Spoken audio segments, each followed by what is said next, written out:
श्लोक संख्या 47 से पाठ।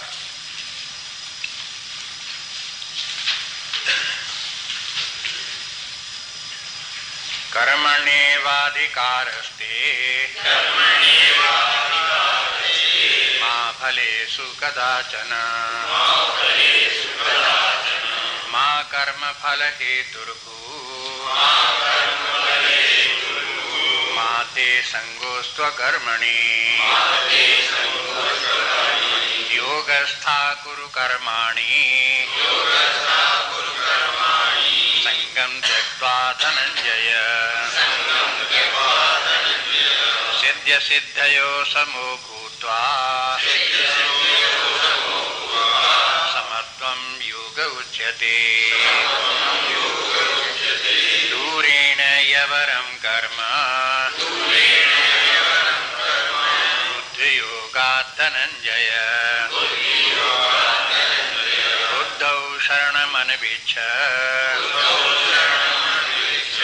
कृपणा फलहेतवा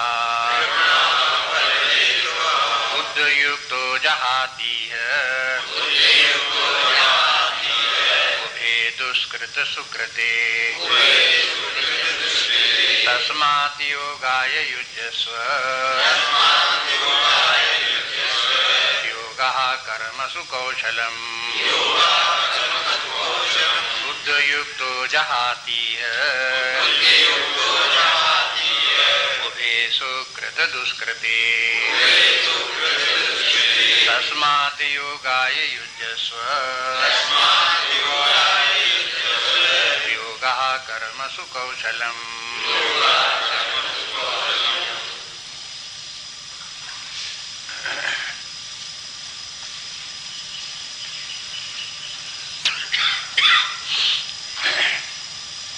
ये प्रसंग चल रहा है निष्काम कर्मयोग का। निष्काम कर्मयोग क्या है उसको ठीक ठीक समझना चाहिए और उसके समझने के लिए शुद्ध बुद्धि की जरूरत है। शुद्ध बुद्धि से समझो। आगे चल करके आप देखेंगे कर्मयोग की अनेक भूमिकाएं हैं। प्रारंभिक कर्मयोग है वो बुद्धि योग है। उसके बाद जब आगे कर्मयोग और आता है तो वो भक्ति योग का एक अंग है। उसके आगे फिर कर्मयोग आता है तो ज्ञान योग का एक अंग है।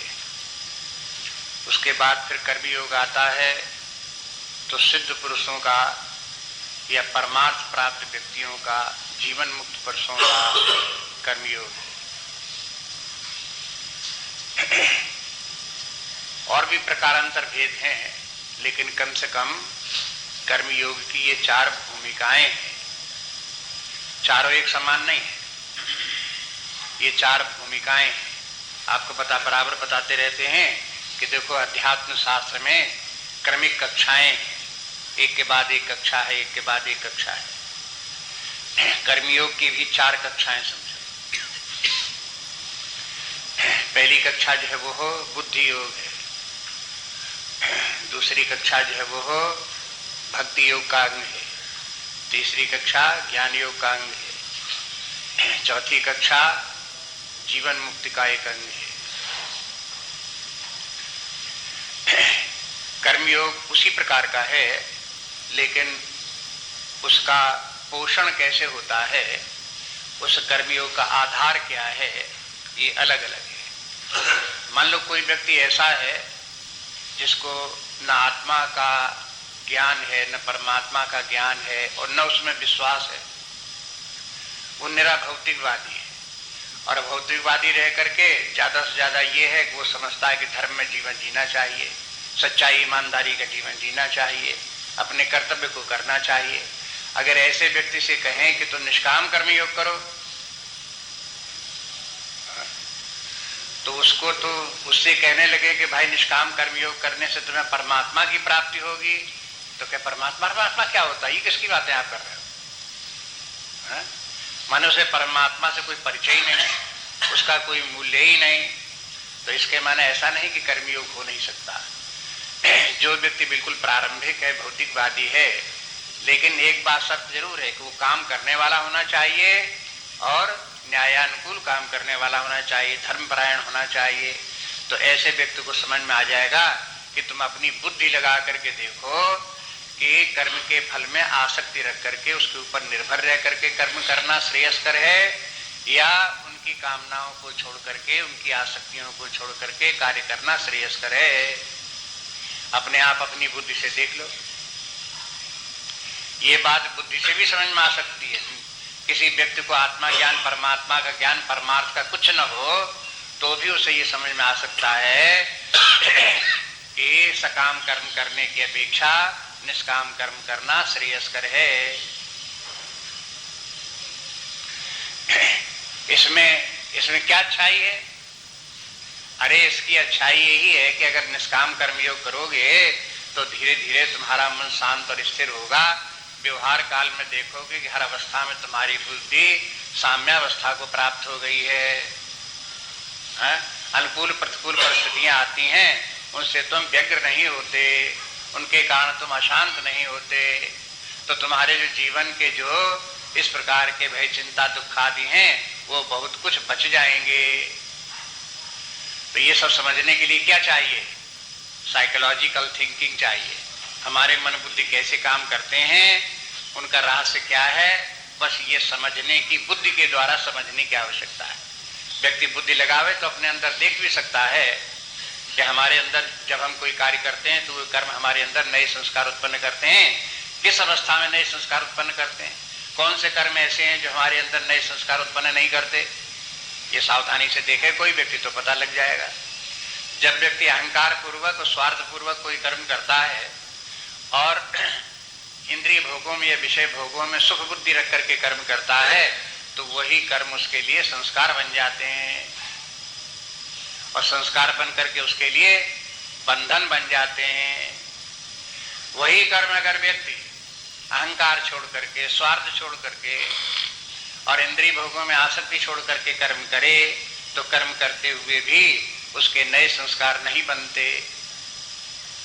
संस्कार और आदत, स्वभाव, इनसे तुलना करके देख लो। व्यवहार में आदतें बनती हैं, लोगों की आदत कैसे बनती है? जैसे सिगरेट पीने की आदत पड़ गई, कैसे पड़ गई? किसी को चाय पीने की आदत पड़ गई, कैसे पड़ गई? अब देखो उसके पीछे जब है एक भाव है। जब व्यक्ति को ये लगा सिगरेट पीना अच्छा है, जब हम सिगरेट पिएंगे तो हमारी पर्सनैलिटी बड़ी एकदम महान दिखाई देगी, लोग बात कहेंगे वाह कितना महान पुरुष है, कैसे शान से सिगरेट पी रहा है। और ये भी समझेंगे कि सिगरेट के पीने से जो हमारे अंदर धुआं जाएगा वो हमारे पेट का हाजमा ठीक कर देगा, स्वास्थ्य ठीक कर देगा। ये जब सब बातें उसके साथ में होंगी तब एक तो जब अहंकार होगा और सिगरेट से उसे अपने लाभ दिखाई देगा और सिगरेट में मूल्य बुद्धि होगी, इतनी बातें होंगी तो उसे सिगरेट पीने की आदत पड़ेगी। और यदि ये बातें न हो, उसे लगे कि सिगरेट पीने से तो हमारी बदनामी होगी, ये लगे कि बड़ा मूर्ख व्यक्ति है सिगरेट पीता है, ये तो ऐसा व्यक्ति को लगे। ये लगे कि सिगरेट पीने से तो हमारा नुकसान होगा, फेफड़े खराब हो जाएंगे। जिसको ये लगे कि ये सिगरेट जो है इसमें तो बड़ी कड़वी होती है, तो बड़ी खराब चीज है। अगर ऐसी बुद्धि हुई तो ऐसे व्यक्ति को जबरदस्ती भी 10-5 सिगरेटें पिला दो तो भी सिगरेट पीने की उसे आदत नहीं पड़ेगी। स्वयं परीक्षा करके देख लो या अन्य लोगों पर परीक्षा करके जिन्होंने किया उनसे उनका निरीक्षण करके देख लो, टेस्टिंग कर लो, ऐसे होता है या नहीं होता है? जैसे ये आदतें पड़ती हैं इसी प्रकार से जिनकी तरफ आप ध्यान नहीं देते हो, मानो स्वादिष्ट वस्तुएं आप खा रहे हो तो जिह्वा में स्वाद अच्छा लग रहा है तो आप लगाते हो ये स्वादिष्ट वस्तुएं तो बहुत अच्छी हैं, इनके खाने से हमको सुख होता है। तो अब ये भी वहां पर भी स्वार्थ बुद्धि है, वहां पर भी अपने अहम बुद्धि है और वहां पर भी वस्तुएं भोग पदार्थ में मूल्य बुद्धि है, इसलिए वो भी अपने संस्कार बना रही है। हमने आपको उदाहरण ऐसा दिया जो बहुत ही स्थूल मोटा उदाहरण है। इसी प्रकार जो सूक्ष्म बातें हैं उनकी भी आदतें पड़ती रहती हैं। ये आदतें जो पड़ती हैं व्यक्ति की, यही व्यक्ति के संस्कार बन जाते हैं, यही व्यक्ति की प्रकृति बन जाती है।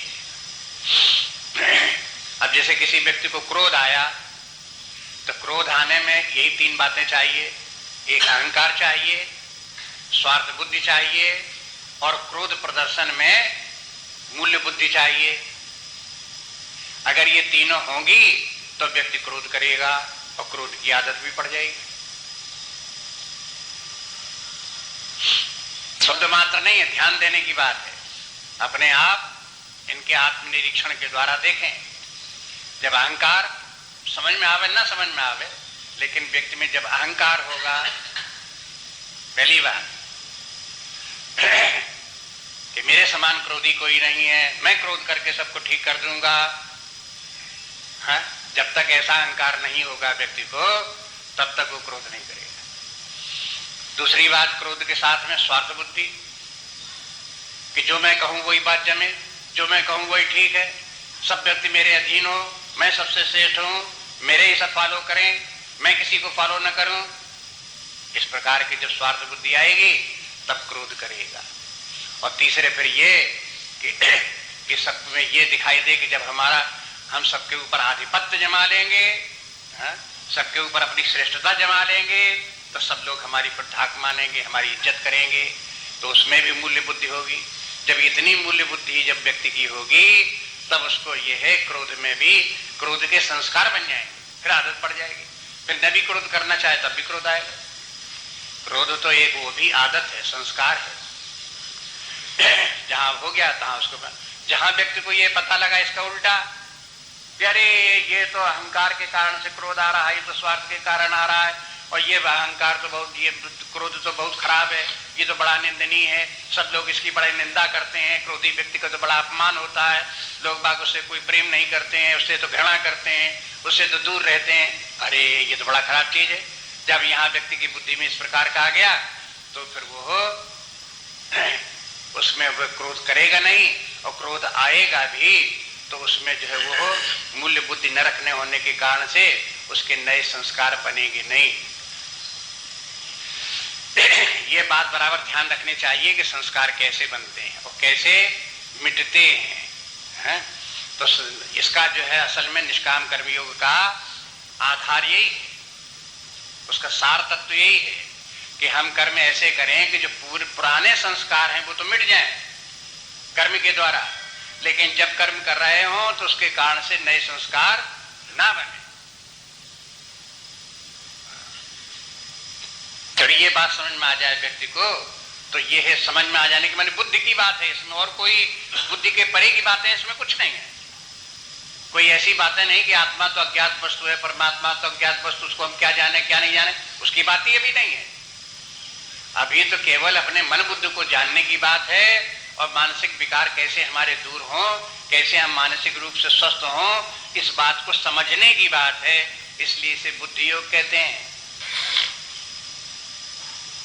देखो, एक तो होता है बुद्धिवादी व्यक्ति, और एक होता है बुद्धिजीवी, और एक होता है बुद्धि योगी।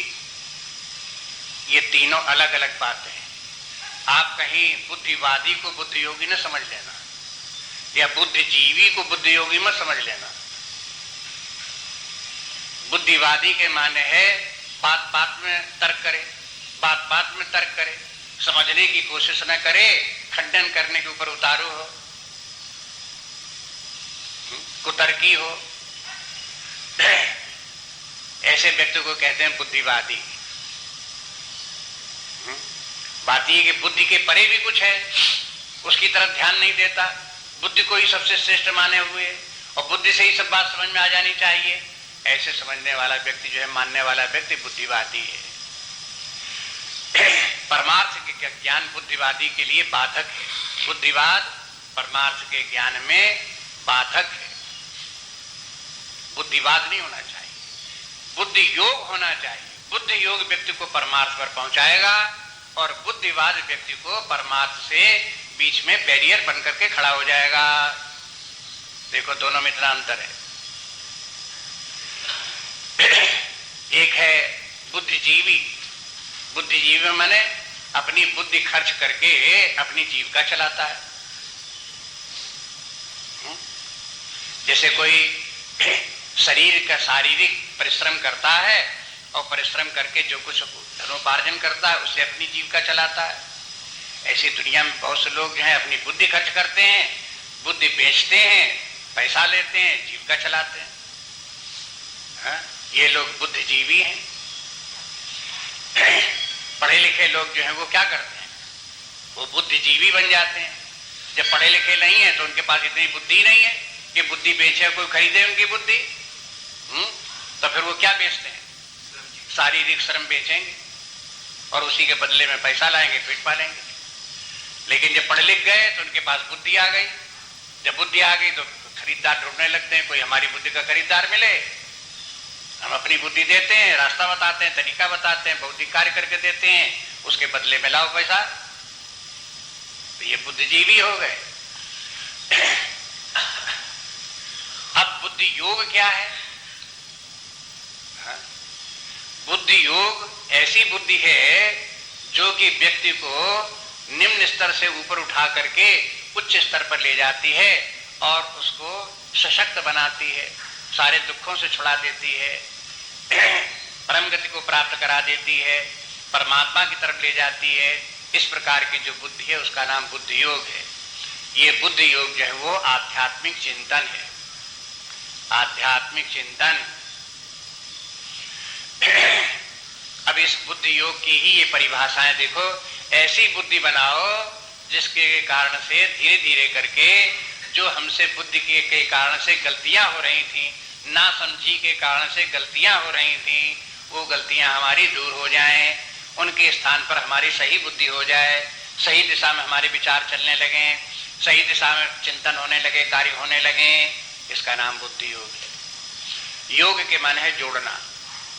6वें अध्याय में भगवान बताएंगे चल करके कि देखो ये बुद्धि योग क्या है, कि दुखों के साथ जो हमारा संयोग हो गया है, उस संयोग से जब हमारा वियोग हो जाए तो उस वियोग का नाम ही है योग। वियोग का नाम है योग। किस वियोग का नाम? जो दुखों से वियोग हो जाने का ही नाम योग है। तो यह दुखों से कैसे वियोग हो? यह निष्काम कर्म योग से होगा। जब व्यक्ति का वासनाएं, संस्कार ये परिमार्जित हो, शुद्ध हो, बुद्धि निर्मल बने, निर्विकार बने, तो फिर व्यक्ति को यह लाभ प्राप्त होगा। इसलिए कर्मयोग का जो आधार है उसको भी समझें। कर्मयोग करने का जो प्रक्रिया है, धारणा किस बुद्धि से कर्मयोग होता है, तो कर्मयोग केवल एक बौद्धिक दृष्टिकोण है। हम किस दृष्टिकोण से कार्य करें, बस वो बुद्धि योग है।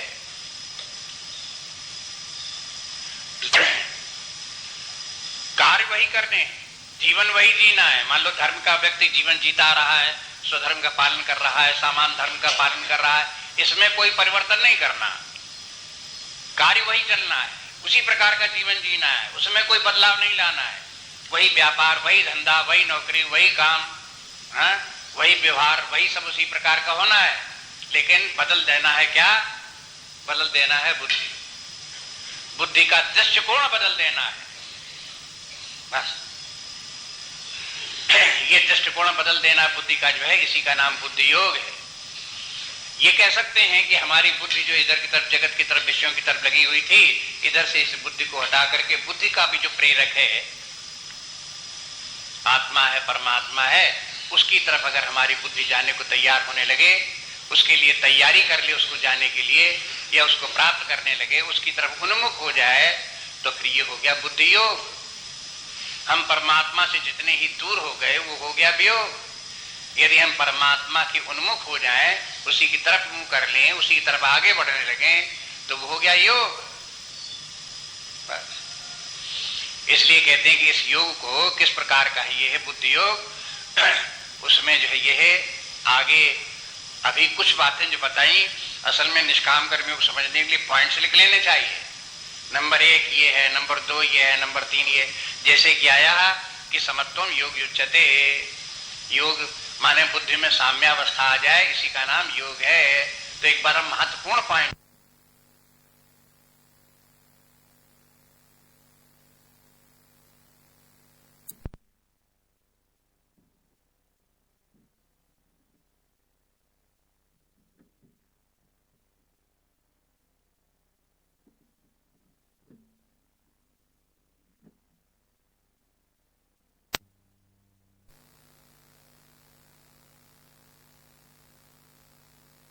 उस पक्षी की तरफ जाए, न बुद्धि जो है वो हो, उसमें किसी प्रकार का विकार ना आवे, न सुख हो न दुख हो, न जय पराजय से प्रभावित हो, न लाभ हानि से प्रभावित हो। इस प्रकार की बुद्धि अगर बनाई तो ये भी योग, निष्काम कर्म योग का एक अंग बना। इसी प्रकार से अब यहाँ जो 50वां श्लोक देख रहे हैं उसमें ये एक बात और आती है, कहते हैं योगा कर्मसु कौशलम। पहले बोले थे समत्वम योग उच्यते, एक परिभाषा ये थी जो समत्व आ जाए। समत्व का तात्पर्य क्या था वो आपने देख लिया कि सुख दुख के समीकृत्वा, हाँ वहां पर जो है वो हो जया जयो इत्यादि वो समत्व था। या सिद्ध्या सिद्ध्यो समोभूत्वा, सिद्ध और सिद्ध में समत्व आ जाए तो ये समत्व जो है ये है, ये योग है। ये न समझो कि व्यक्ति पत्थर हो गया, अब लाभ हानि होती कुछ उसके ऊपर प्रभाव नहीं पड़ता, पथरा गया, ऐसा नहीं है। ये व्यक्ति जो है वो हो उस चेतना को उच्च स्तर पर पहुंच गया जहां पर उनके ऊपर इसका प्रभाव नहीं पड़ता, ऐसी ऊंचाई पर पहुंच गया है। इसलिए अपने व्यक्तित्व का विकास करने के लिए संसार का जो लेवल है आपका, उससे ऊपर उठने के लिए बड़ा अच्छा दृष्टांत है लाइट हाउस जो समुद्र के बीच में खड़ा हुआ है। लाइट हाउस की तरह से रहने का अभ्यास करो। मानो समुद्र के भीतर से, संसार समुद्र में डूबे हुए हो, थोड़ा सिर अपना ऊपर निकालो और ऊपर खड़े हो और तन के खड़े हो और तन के खड़े हो, इतनी ऊंचाई तक पहुंच जाओ कि फिर संसार की लहरें आकर के टक्कर मारें लेकिन आप विचलित न हो, कोई प्रभाव अपने ऊपर ना पड़े। इसका नाम है लाइट हाउस। कभी कभी एक अंग्रेजी में एक शब्द बोला जाता है towering personality. Towering personality, towering personality माने क्या है? अरे बड़ा ऊंचा व्यक्तित्व। बड़े ऊंचे व्यक्तित्व के माने नहीं कि वो 17 फुट का है ऊंचा। टावरिंग पर्सनैलिटी के माने ये है कि इतना महान व्यक्ति है कि संसार से बहुत ऊपर है, साधारण व्यक्तियों से बहुत ऊपर है, और उसके ऊपर संसार के ये अनुकूल प्रतिकूल प्रभाव उसके ऊपर कोई नहीं पड़ते। वो अचल अपने स्थान पर चट्टान पर जैसे खड़ा हो, लाइट हाउस इस प्रकार से खड़ा हुआ है और ऊपर से प्रकाश चमचमा रहा है। लाइट हाउस में ऊपर प्रकाश भी आ रहा है, और वो प्रकाश किस लिए है कि जो आसपास जो नौकाएं चल रही हैं वो उनको रास्ता दिखाई दे, रात में भी उनको दिखाई दे कि हमको इस लाइट हाउस जिधर चमक रहा है इसी तरफ किनारा है, हार्बर इसी तरफ है, हमको इसी तरफ अपना जहाज ले जाना चाहिए। मार्गदर्शक का काम। और मार्गदर्शक कैसा? वो किसी को पकड़ पकड़ कर जहाजों को किनारे नहीं ले जाता लाइट हाउस, केवल चमकता मात्र है। जिनको किनारे जाना होता उसका सहारा लेकर के पहुंच जाते हैं। ऐसे लाइट हाउस की तरह से व्यक्ति बने, अपने आप ऐसा ज्ञानवान प्रकाशवान बने कि दूसरे लोग उसका सहारा लेकर के पार हो जाएं, लेकिन उसको ये अभिमान ना आवे कि मैंने एक व्यक्ति को, 2 को, 10 को, 1000 को हमने किनारे लगा दिया, हमने उनका उद्धार कर दिया। इस प्रकार का कर्तृत्व भाव उसमें ना आवे, लाइट हाउस की तरह से। तो ये कहते हैं ये कैसे व्यक्ति हो? ये बुद्धि योग के द्वारा धीरे धीरे ऊपर बढ़ते जाओ, ऊंचे होते जाओ। आप कहते हैं योगा कर्मसु कौशलम। अब ऐसी स्थिति को प्राप्त हो जाओ कि योग बने क्या है? कर्म की कुशलता ही योग है। अब देखो ये अर्थ जो है इस श्लोक का हमने बहुत बार लोगों से सुना है इसको बोलते हुए, योगा कर्मसु कौशलम। बातें गीता सुन भी बहुत लोग लेते हैं, पढ़ भी बहुत लोग लेते हैं, लेकिन उसका अर्थ सही लगा पाना दुर्लभ है। लोग क्या कहते हैं योगा कर्मसु कौशलम के माने क्या? दुनिया में जानते हैं भौतिकवादी लोग जब इस श्लोक को देखते हैं तो उनका कहने का ये मतलब होता है कि हमारा जो काम जो हम करते हैं वो काम जब हम अच्छे ढंग से करें और इतना अच्छा काम करें कि दूसरा उतना काम न कर पावे तो हम योगी हो गए। लेकिन ये अर्थ यहाँ कदापि नहीं। उसकी निंदा नहीं करते, वो भी अच्छी बात है। अन्य लोगों की अपेक्षा हमारा काम श्रेष्ठ होना चाहिए, सुंदर होना चाहिए, निर्दोष होना चाहिए, वो बात अपने स्थान पर है, लेकिन यहां वो अर्थ नहीं है। फिर अर्थ क्या है? यहां अर्थ यह है कि कर्म को छोड़ो नहीं, करो भी, लेकिन कि कर्म के करने में जो दोष लगते हैं वो दोष तुमको न छू जाएं, उनसे तुम मुक्त रहो। इसका नाम है कर्म करने की कुशलता। एक कहावत है, काजल की कोठरी में को कैसो ही सयानो जाए, एक लीक लागी है पे लागी है। लेकिन योगी व्यक्ति वो है जो काजल की कोठरी में जाए एक लीक न लगे, कर्म करे। कर्म करे के माने ये है कि माने वो जो उसका कर्तव्य कर्म आ रहा है, जो कार्य कर रहा है, उस कर्म को करे, लेकिन वो कर्म उस व्यक्ति को परेशान न करे, बंधनकारी न बने, दुखदायी न बने, स्वर्ग नरक ले जाने वाला न बने, उसको अधोगति में न डाले, उसके मन में उद्वेग उत्पन्न न करे, दुख सुख पैदा न करे, काम क्रोध आदि विकार पैदा न करे। ये सब कर्म ही करते हैं। कर्म ही काम क्रोध आदि उत्पन्न करता है, कर्म ही राग द्वेष उत्पन्न करता है, कर्म ही पुराने संस्कार बनाता है, कर्म ही प्रारब्ध बनता है, कर्म ही पुनर्जन्म का कारण बनता है। ये जो कर्म के जितने भी दोष हैं, ये कर्म के दोष यदि किसी व्यक्ति को छू नहीं जाते तो वो व्यक्ति कर्मयोगी है। किसी कुशलता चाहिए करके। अब देखेंगे, अब इस दृष्टि से आप भाष्यों को पढ़िए, शंकराचार्य जी को भाष्य पढ़िए या और किसी का पढ़िए, आप स्वामी जी का भी पढ़िए, आप देखेंगे जहां कहीं भी तो आपको ये अर्थ मिलेगा। ये नहीं मिलेगा कर्म करने में कुशल हो गया। ये भी जरूर बात है कि जब कर्म योगी होगा तो उसके कर्म भी अन्य व्यक्तियों की अपेक्षा सुंदर बनेंगे। वो तो बाई प्रोडक्ट है, होंगे ही होंगे, लेकिन वो उसका अर्थ नहीं है। वो अर्थ उसका ये है कि व्यक्ति कर्म करते हुए भी कर्म के दोषों से छू न जाए। बड़ी कुशलता की बात है। कार्य को अच्छा कर लेना तो साधारण कुशलता की बात है, लेकिन कर्म करते हुए उसकी कर्म का अहंकार ना आवे कि मैंने ये कार्य किया। अहंकार नहीं आया तो उसके मैंने कर्म का दोष उसे नहीं लगा, बच गया, ये उसकी कुशलता हो गई। ऐसे ही और भी वासनाएं हैं जो आपको तमाम बताए। कर्म के अनेक प्रकार के दोष हैं, वे दोष व्यक्ति को ना आवे। अब देखिए, इसमें बुद्धि युक्त तो जहाती है, इसके लिए व्यक्ति को बताते हैं क्या करना चाहिए। बुद्धि युक्ता, अब बुद्धि युक्ता माने अपने आप को बुद्धि से युक्त रखो। योग युक्ता, बुद्धि युक्ता, निष्काम कर्म योग युक्त होकर के रहो। बुद्धि योग का तात्पर्य यह भी है कि आप अपने शरीर में अहम भाव रख करके जीवन न जिए, आप अपने ज्ञानेंद्रियों में तादात्म्य करके जीवन न जिए, आप अपने मन में तादात्म्य करके जीवन न जिए, बल्कि अपने आप को बुद्धि के साथ युक्त रखो। आप बुद्धि से नीचे उतर करके मन से अपने आप को युक्त मत बनाओ, अपनी इंद्रियों से युक्त मत बनाओ, अपने आप को शरीर से युक्त मत बनाओ, और शरीर से बाहर की जो वस्तु है उनसे युक्त मत बनाओ। परिवार से अपने आप को मत जोड़ो, धन से अपने आप को मत जोड़ो, उन सब से अलग रखो, बुद्धि से जोड़े रहो और बुद्धि को सावधान रखो।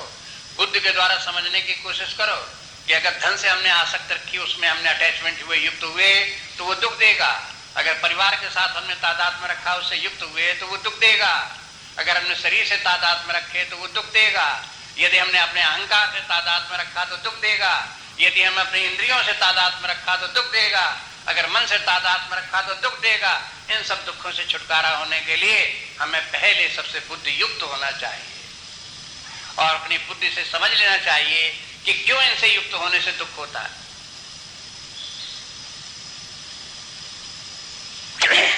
बुद्धि युक्त तो जहाती है उभे सुकृत दुष्कृते, कहते हैं जहाती के माने है त्याग देना। जहाती शब्द को याद रखें, गीता में आता रहता, आगे फिर आएगा ये प्रजाहात यदा कामान, फिर आएगा इस प्रकार से। जहाती के माने है त्याग देना। वेदांत में भी शब्द का जरूरत पड़ती है। जब आप जो है उसको तत्वमसी महावाक्य का अर्थ जब खोजने लगते हैं तो वहां लक्षणा का प्रयोग होता है, और जब लक्षणा का प्रयोग होता है तो वहां एक जाति लक्षणा अजाति लक्षणा की बात आती है, और जाति अजाति दोनों को मिला करके जाति अजाति लक्षणा एक होती है। 3 प्रकार की लक्षणाएं होती हैं, तो लक्षणाएं समझने के लिए भी जाति शब्द की जरूरत पड़ेगी आपको। इसलिए जाति शब्द जो है इसको याद करो, काम आएगा। ये हिंदी में प्रयोग नहीं होता। जाति के माने त्याग देना। तो जहाति बुद्धि युक्त, तो जहाति जब बुद्धि युक्त होकर के कोई व्यक्ति त्याग देता है, किनको? उभे सुकृत दुष्कृते, जो सुकृत दुष्कृत दोनों को त्याग देता है। अब ऐसा नहीं कि दुष्कृत को ही त्यागो, है? ये कहां से आ गया? ये सुकृत को भी छोड़ो, सुकृत दुष्कृते दोनों को छोड़ो। लेकिन इससे ऐसा लगता है कि शुभ काम भी छोड़ दो और अशुभ काम भी छोड़ दो, ये अर्थ फिर नहीं है? एक बात बराबर ध्यान रखो कि शुभ कार्यों में जो आपकी मूल्य बुद्धि है वो भी छोड़ दो, क्योंकि आखिरकार ये भी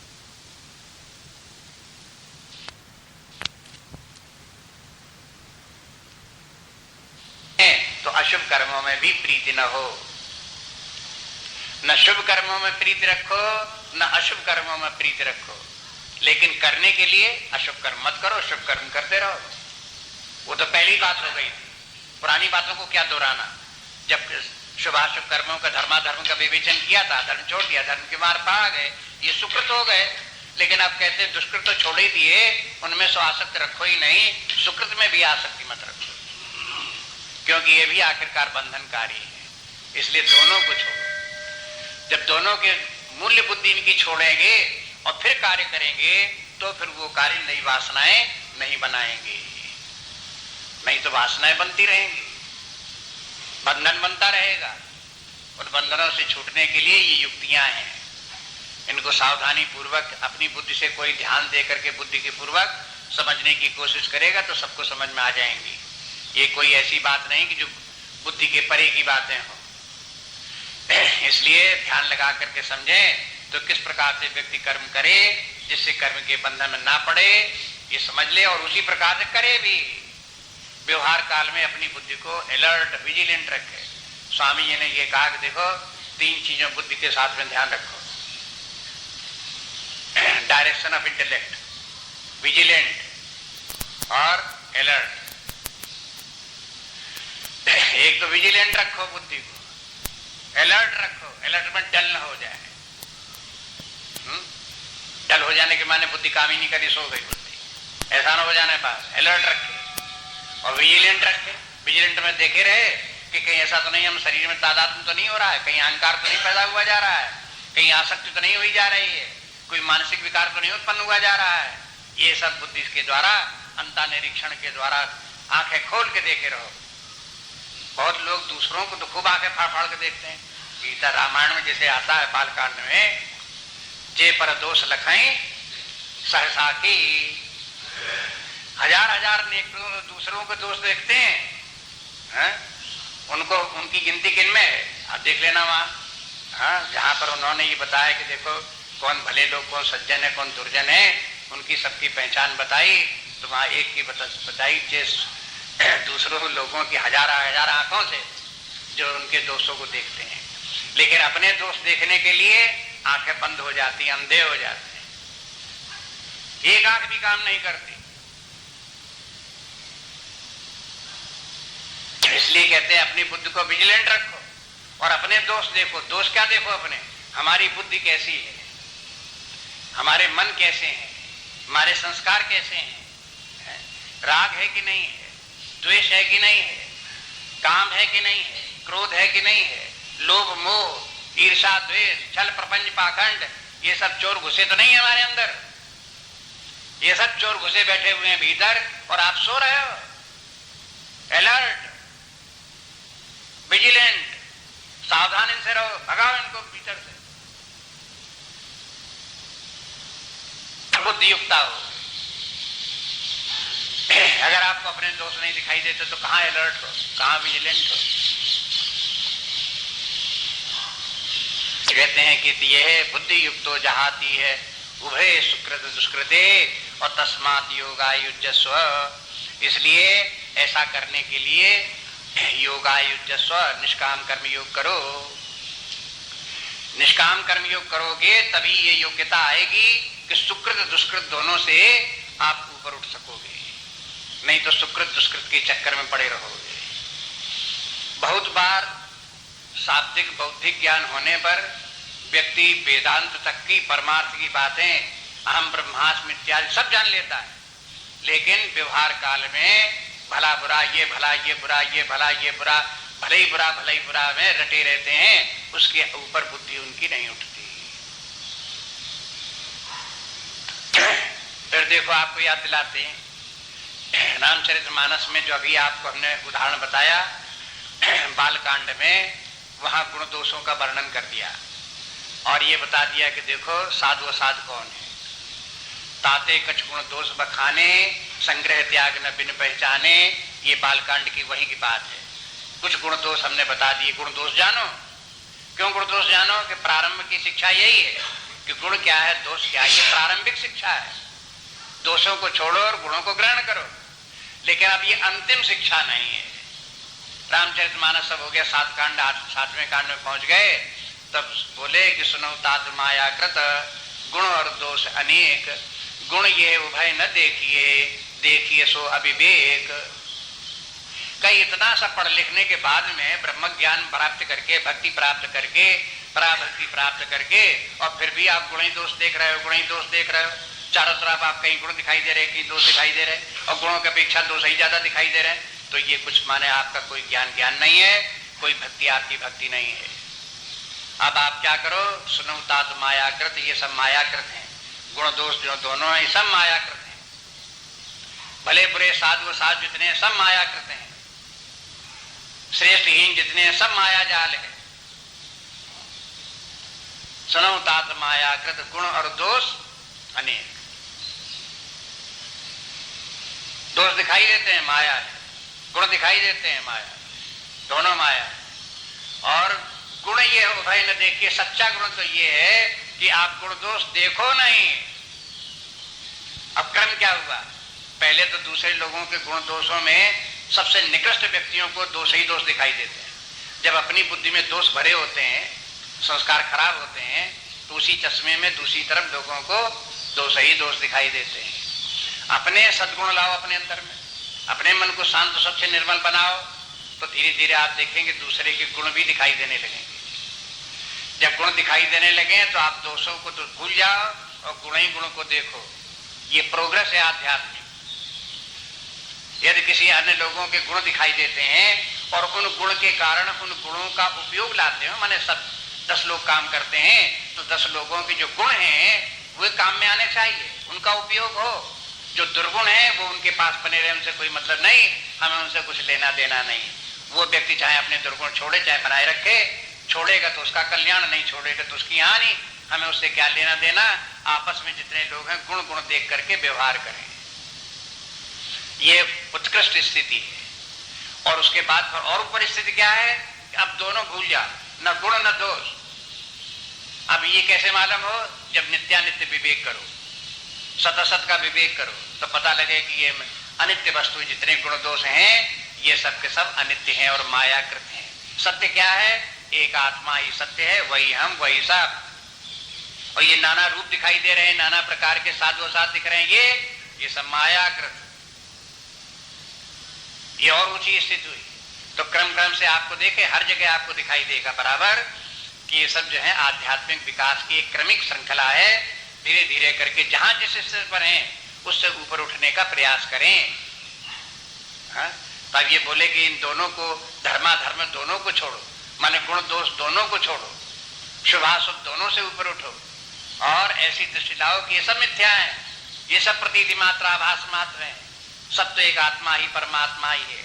इस प्रकार की योग्यता लाओ। ये कैसे आएगी, कर्मयोग के द्वारा आएगी। जब व्यक्ति निष्काम कर्मयोग करता रहेगा और उसकी वासनाएं जो क्षीण होंगी, तो क्षीण होने पर वासनाओं में सत्वगुण रह जाती है, तमोगुण रजोगुण पहले क्षीण होते हैं। सत्वगुण की अधिकता में फिर व्यक्ति की बुद्धि ऐसी बन जाती है कि फिर उसमें साम्य भाव आ जाता है, परमात्मा को प्राप्त करने की योग्यता इत्यादि आ जाती है। अब अगला श्लोक देख लीजिए। कर्मजं बुद्धियुक्ता हि फलं त्यक्त्वा मनीषिणः जन्मबन्ध विनिर्मुक्ता पदं गच्छन्ति अनामयम्। कर्मजं बुद्धियुक्ता हि फलं त्यक्त्वा मनीषिणः जन्मबन्ध विनिर्मुक्ता पदम गच्छन्ति अनामयम्। पिछले श्लोक का जो बुद्धियुक्त था इस श्लोक में भी आ गया बुद्धियुक्ता। बुद्धियुक्ता ही क्या करेगा? कर्मजम फलम त्यक्त्वा, और बुद्धियुक्ता के साथ एक विशेषण और दे दिया मनीषिणा। बुद्धियुक्ता व्यक्ति वो है जो मनीषी है। बुद्धियुक्त व्यक्ति को ही मनीषी भी कहेंगे। बुद्धियुक्ता मनीषिणा कर्मजम फलम त्यक्त्वा, ये प्रोज ऑर्डर हुआ उसका अन्वय इस प्रकार से कि जो बुद्धियुक्त मनीषी लोग हैं वही कर्म के फल का त्याग करते हैं। पहली बात तो ये समझ ले, कर्म के फल का त्याग के माने काम मुफ्त करो ये नहीं अर्थ उसका। कर्म फलम त्यक्त्वा के माने कर्म के फल की आसक्ति का त्याग, कर्म के फल के ऊपर निर्भर रहने का जो स्वभाव व्यक्ति का है उसका त्याग, निर्भरता का त्याग, आश्रय का त्याग, उसमें जो आसक्ति है उसका त्याग। बस बाकी तो कर्म का फल जो जब आना है, जैसा आना है तैसा आएगा बस। इसलिए जो ये कर्म फलम त्यक्त्वा, कर्मजम फलम, वो कर्म से फल प्राप्त होगा। अब कर्म होगा तो कर्म का फल होगा ही होगा, ये भी निश्चय। ऐसा नहीं कि कर्म हो और उसका कोई फल ना हो। स्वभावतः हर कर्म का फल होता है, लेकिन जो कर्म का फल होता है उसमें व्यक्ति जो है वो अज्ञानी व्यक्ति उसमें लिप्त होते हैं, आसक्त होते हैं, उस पर निर्भर रहते हैं, और फिर उसके कारण से उनके नए संस्कार भी उधर बनते हैं, और दूसरे उसके कारण से हर्ष विषाद भी होता है, उनका मानसिक संतुलन नहीं रह पाता। लेकिन जो लोग जो है वो समझदार व्यक्ति हैं, योगी लोग, बुद्धिमान व्यक्ति हैं, वो इस बात को समझ जाते हैं, तो फिर जो कर्म का फल प्राप्त होता है उसमें लिप्त नहीं होते, उस पर निर्भर नहीं होते, उनसे उनकी बुद्धि समत्व भाव को प्राप्त रहती है, हर स्थिति में साम्य भाव बना रहता है, और फिर उनको जो है वो नई वासनाएं भी उनकी नहीं बनती। अब और ये भी देख लो कि जो लोग इस रहस्य को नहीं जानते कि गीता में क्या कहा गया है और क्या श्रेष्ठ बात है, क्या उत्तम बात है, उन लोगों की धारणा भिन्न प्रकार की होती है, अप्रोच उनकी गलत होती है, समझ उनकी उतनी सीमित होती है। अगर कहीं कोई व्यक्ति इस प्रकार का है जो निष्काम कर्मयोगी है, जिसकी की बुद्धि समत्व भाव को प्राप्त है, अथवा कुछ और उसने भी भगवान का भक्त भी है, कुछ ज्ञान भी है, उसके कारण से वो शांत रहता है, तो दूसरे लोग क्या समझते हैं कि महामूर्ख है। देखो इतना गड़बड़ हो रहा है, इसके ऊपर कोई असर ही नहीं है, लापरवाह है, कुछ ध्यान ही नहीं देता है। माने वो अपनी बुद्धि लगा करके वो चाहेंगे जिस प्रकार हम चिल्लाते हैं ऐसे चिल्लाए, जैसे हम हाय हाय करते हैं तैसे वो भी हाय हाय करे, जैसे हम दुखी होते हैं वैसे वो भी दुखी हो कि हाँ आप। ये धारणा किनकी? परिवारों में भी ऐसे होती है। परिवारों में सदा व्यक्ति एक समान आसक्त अटैच नहीं होते हैं, कुछ लोग विरक्त भी हो जाते हैं। धीरे धीरे उनको समझ, पूर्व जन्म के संस्कार हो, इस जन्म में उनको धीरे धीरे बुद्धि आ जाए, तो परिवार में 10 लोगों के बीच में रह रहे हैं, एक व्यक्ति थोड़ा अनासक्त भी हो जाता है, विरक्त भी हो जाता है, काम अपने करता है, सबके साथ में रहता है, लेकिन थोड़ा विरक्त रहता है। तो दूसरे लोग क्या कहते हैं जब कहीं बात होगी, अरे उनसे क्या करना, अरे वो तो बिल्कुल बेकार आदमी है, क्या है? उनको न माया न मोह, जिनको माया मोह नहीं वो तो बिल्कुल ही किसी कीमत के नहीं, निकृष्ट, गुड फॉर नथिंग। महान व्यक्ति कौन है? जिनको खूब माया मोह हो, खूब हल्ला मचा में, खूब कहेंगे मैंने देखो ये किया, मैंने देखो ये किया, मैं ऐसा कर दूंगा, मैं वैसा कर, हाँ ये बड़ा व्यक्ति। लेकिन शास्त्र क्या कहता है? स्थिति बिल्कुल उल्टी है, बदल गई स्थिति। अब देखो संसार की धारणाएं क्या है, शास्त्र की धारणा क्या है, इन दोनों को कंपेयर करना, मनन करो इसका, बार बार देखो। आप संसार की बातों को ला करके उनको यहाँ पर ला करके अप्लाई करने की कोशिश न करो कि संसार में तो ऐसे होता वैसे यहाँ होना चाहिए, बल्कि यहाँ किस प्रकार की ट्रेनिंग नए प्रकार की है उस ट्रेनिंग को देखो, उस प्रकार का जीवन बनाओ, वैसे बनो, और बल्कि अन्य लोगों को भी इसकी सूचना दो कि देखो उत्तम जीवन इस प्रकार का है। श्रेष्ठ ऐसा है कि अनुकूल प्रतिकूल परिस्थितियां आती हैं फिर भी शांत रहते हैं। एक तो है केयरलेस और एक है केयर फ्री। दोनों का एक अर्थ नहीं है। केयरलेस शब्द जो है वो निंदावाचक है, दोष है। केयर फ्री शब्द निंदावाचक नहीं है, गुण है।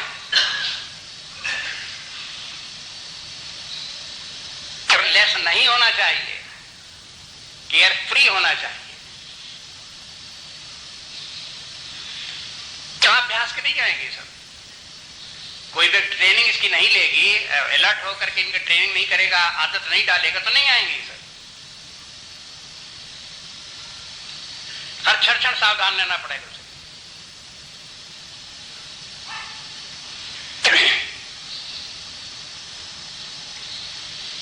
कर्मजम बुद्धि युक्ता ही फलं त्यक्त्वा मनीषिणः। मनीषिणा के माने मनीषी लोग। आप ये शब्द आ चुका है, दोबारा परिभाषा की शायद जरूरत नहीं पड़ेगी। मांडुक्य कारिका में ये कई बार शब्द आया है, उसकी परिभाषा हो गई। जिन लोगों को याद हो अपने फिर स्मरण कर लें उसका। मन ईशा मनीषा। ईशा माने स्वामी, जो मन का स्वामी है, जो मन के ऊपर रहता है, मन के अधीन नहीं होता, वो मनीषी है। फिर मनीषी के माने वही आ गया बुद्धि युक्ता माने मनीषी। अगर बुद्धि युक्ता है तो मनीषी है, अगर बुद्धि युक्ता नहीं है, मन के स्तर पर आ गया, इंद्रियों के स्तर पर आ गया, शरीर के स्तर पर आ गया, तो न वो बुद्धि युक्त रह गया न वो मनीषी रह गया। एक व्यक्ति बुद्धिमान है और दूसरा व्यक्ति बुद्धू है। बुद्धू भी तो बुद्धि वाला तो बुद्धू होगा है? लेकिन उसकी बुद्धि कैसी है? देहाभिमानी है तो बुद्धू है। अगर इंद्रिय भोगों में लिप्त है तो बुद्धू है। मन के स्तर पर रह करके राग द्वेष में हर्ष विषाद में पड़ा हुआ है, बुद्धू है। हाँ, बुद्धिमान तब है जब अलर्ट होकर के बुद्धि सावधान रहती है, हर समय अपने जागृत है, अपने अंदर जो गतिविधियां अपने अंतर में चल रही हैं उनको सबको सावधान होकर के देख रहा है, तब बुद्धिमान है। शास्त्र कहते हैं बुद्धिमान बनो। आपको बताया शास्त्र का क्या कार्य है? केवल बुद्धि प्रदान करना ही शास्त्र का काम है। किसी व्यक्ति को घसीट नहीं सकता, किसी व्यक्ति को लेकर के घसीट के कहीं ऊपर पहुंचा दे, नीचे पहुंचा दे, ऐसा नहीं कर सकता। शास्त्र केवल इतना कर सकता है, बुद्धि दे सकता है, बुद्धि की बात बता सकता है, बस। उसके बाद फिर व्यक्ति का अपना काम, उसको माने न माने, ध्यान दे न ध्यान दे, उसका अभ्यास करे न अभ्यास करे, आगे बढ़े न बढ़े, उपेक्षा करे अपेक्षा करे, ये सब उस व्यक्ति की बात है। इसलिए कहते हैं कि ऐसा मनीषणा जो है मनीषी व्यक्ति, जो बुद्धि युक्त व्यक्ति है, वो फलम त्यक्त्वा, कर्म के फल की आसक्ति को छोड़े तो क्या होगा उसका? अब बस यहीं से यहां तक तो निष्काम कर्मयोग आया, इस पंक्ति तक।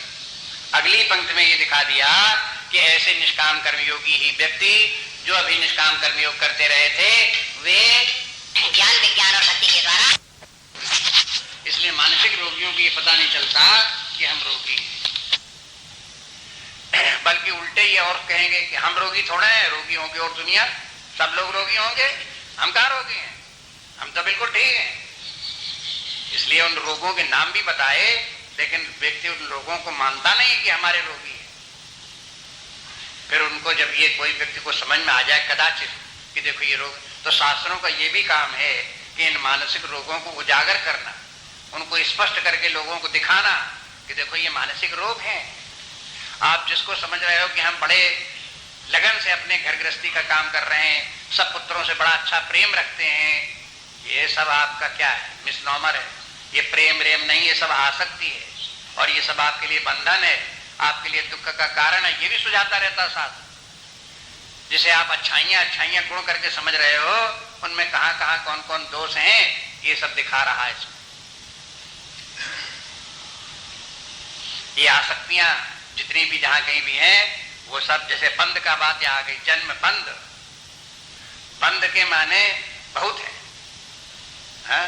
बंधन, पुनर्जन्म का बंधन, कर्म का बंधन, प्रारब्ध का बंधन, हाँ? ये तो शास्त्रीय बंधन है सब, शास्त्र जिनका उल्लेख करते हैं। और फिर व्यवहारिक जीवन में देखो, हाँ?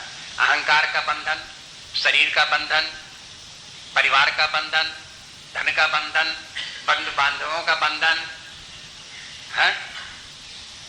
एक बोले कि देखो निघंटु में एक करके एक है जहां पर शब्दों का अर्थ वगैरह दिया होता है, उसमें बंधन का अर्थ क्या बताया? बंधु प्लस धन इज इक्वल टू बंधन। बंधु प्लस धन, तो जब ये दोनों शब्द जोड़ते हैं तो वो बंधन बन जाता है।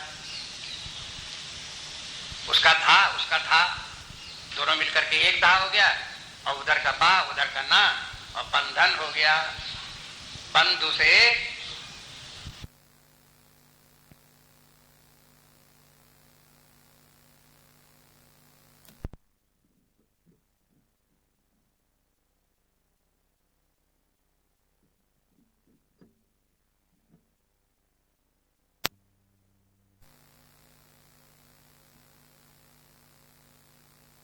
उसका था दोनों मिलकर के एक धा हो गया, और उधर का बा उधर का ना, और बंधन हो गया।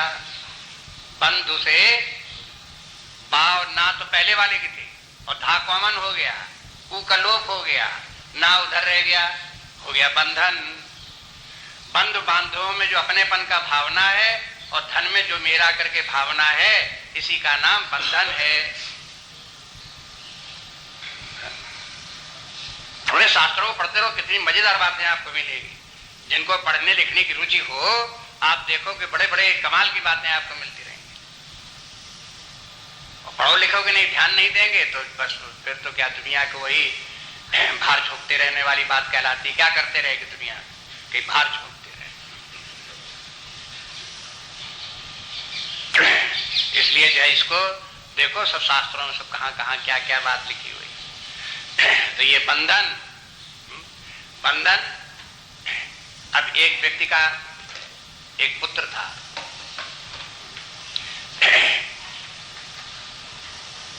अब वो बड़ा हुआ, उसके अपने मित्र थे। एक बार उसके पुत्र का किसी अपने मित्र के साथ में झगड़ा हो गया, लड़ाई हो गई, मारकूट हो गई। पिता को पता लग गया कि हमारे पुत्र की उसके साथ लड़ाई हो गई। अब पिता दौड़ा गया उसके पास, तुमने क्यों उससे झगड़ा किया, तुमने क्यों उसको मारा, तुमने क्यों इस प्रकार किया? तो उसने कहा कि हमने कब झगड़ा किया, कहीं नहीं झगड़ा किया। वो बता रहा था। अरे कहा अभी तो वो आया था तुम्हारा पुत्र अभी हमारे पास, और हमसे तो एक किताब भी ले गया, चाय भी पी गया। कि अच्छा, जाके उससे पूछा कि तुमने झगड़ा हो गया, फिर तुम चाय पीने क्यों गए, फिर किताब लेने क्यों गए, तुम्हारे पास किताब नहीं थी, हम देते तुमको। अब दो लड़कों के बीच में झगड़ा भी हो गया, दोस्ती भी हो गई, लेकिन पिता का दिमाग खराब। क्यों? जब वो पुत्र बड़ा हुआ तो उसने अपने एक मित्र को 5,000 रुपए उधार दे दिए। पहले तो कुछ दिन बाद छिपी रही, माने जब बड़े हुए, माने कमाने लगे वो, तो उसने अपने लड़के ने अपनी कमाई से 5,000 रुपए अपने किसी दोस्त को उधार दे दिए। पिता को जहां पता लगा कि 5,000 रुपए उधार दे दिए, तो उसको पता लगा महीने भर, 2 महीने के बाद जब पता लगा तो बड़ा गुस्सा है, इसने उधार दे दिए। और उससे पूछा कि तुमने उधार दे दिए, लड़के से पूछा कि हाँ दे दिए हमने उधार। कि मिले नहीं अभी तक, कितने कब दिए थे, कि 2 महीने हो गए, अभी तक मिले नहीं, कि नहीं अभी तक नहीं मिले। मिल जाएंगे, कौन सी बात है। अब वो तो लड़का अपने संतोष में, धीरज में है कि हमें मिल जाएंगे, कुछ बात नहीं, इतनी बात कह के बात खत्म हो गई। लेकिन पिता क्या है, पहुंचा उसके पास, है तुमने 5,000 रुपए हमारे लड़के से लिए। अरे कहा तुम्हारे लड़के से लिए, हमारा भी तो फ्रेंड है, हमने उससे ले लिए तो क्या है, तुम्हारा होगा लड़का तुम्हारा, हमारा क्या कुछ नहीं है, हमारा भी तो फ्रेंड है। कि तुम्हारा फ्रेंड कहां से आया, तुमने कैसे उसको ले लिया, हमारे लड़के तुमने कैसे ले लिए और तुमने उसको ठग लिया। अरे कहा आपको मालूम है कि हमने 4-5 साल पहले जब ये कमाता नहीं था तब 5 रुपए हमने इसको दिए थे।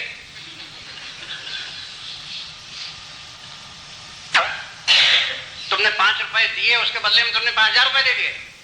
अरे कहा जब हमने 5 रुपए दिए तब वो 5 लाख के बराबर थे।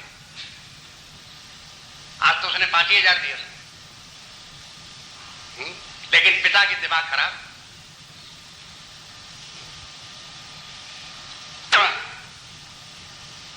कारण क्या, उसके साइकोलॉजी उसके पीछे क्या है?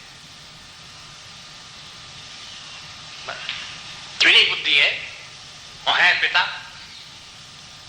पिता के माने होना चाहिए ऐसा बुद्धिमान, ऐसा आदर्श जो पुत्र के लिए एक आदर्श हो, और पिता स्वयं इस प्रकार का, इतनी बुद्धि वाला, राग द्वेष, मेरा पराया।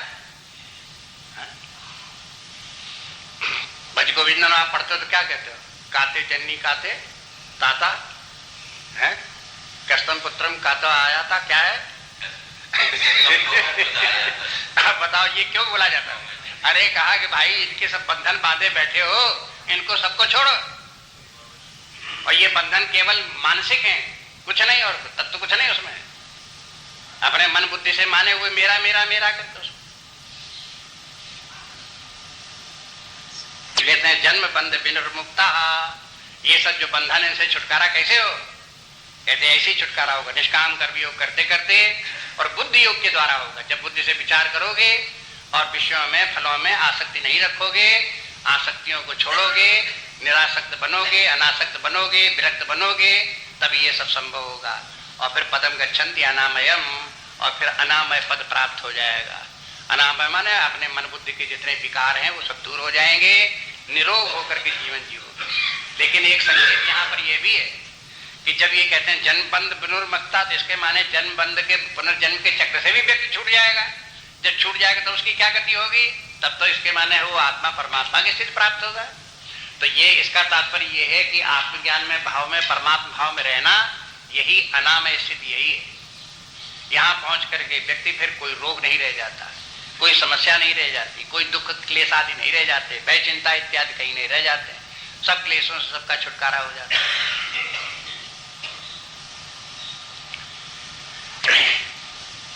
ये ग्रंथ महाभारत ही तो आप जानते ही हो। महाभारत का एक श्लोक बहुत प्रसिद्ध है, उसको कहते हैं भारत सावित्री। सावित्री के माने गायत्री। महाभारत की गायत्री मालूम क्या? वेदों की गायत्री तो अलग है, हा? जो विश्वामित्र वाली गायत्री जो सब लोग जपते हैं, एक महाभारत की भी गायत्री है, भारत सावित्री। उसका नाम है दुखा नाम सहस्रेषु, दुख स्थानी सहस्रेषु, और भय स्थानी शतानि च, दिवसे दिवसे मूढ़ा आविशन्ति न पंडिता, दुख स्थानी शतानि च, दुख स्थानी सहस्राणि। दुख के तो हजारों स्थान रोज आते हैं, दुख के कारण हजारों रोज पैदा होते हैं, और भय स्थानी शतानि च, और भय के भी कारण रोज हजार पैदा होते हैं। दिवसे दिवसे रोज रोज आते हैं। मूढ़ा आविशन्ति, मूढ़ लोग उनसे आविशन्ति होते हैं, माने मूढ़ लोग दुखी होते हैं, मूढ़ लोग भयग्रस्त होते हैं।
लेकिन जो पंडित लोग हैं, समझदार व्यक्ति हैं, बुद्धिमान व्यक्ति हैं, ज्ञानी व्यक्ति हैं, ना विशंति, उनके ऊपर इनका प्रभाव नहीं पड़ता।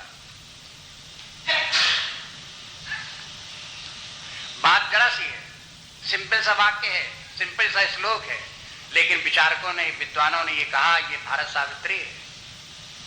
इसको याद करके रखना चाहिए और मूढ़ नहीं बनना चाहिए है कि दिवसे दिवसे मूढ़म आविशंति। रोज रोज आवेश में आ गए, वैसे कहीं भय के आवेश में आ गए, कहीं दुख के आवेश में आ गए, कहीं ऐसा न हो जाए, कहीं वैसा न हो जाए, कहीं ये न बन जाए, कहीं वो न बिगड़ जाए, बस भय रोज आता है। ना विशंति, कोई परवाह की बात नहीं, जो कुछ होगा सब ठीक होगा। इस प्रकार की ये भारत सावित्री है। बाकी अब कल देखेंगे।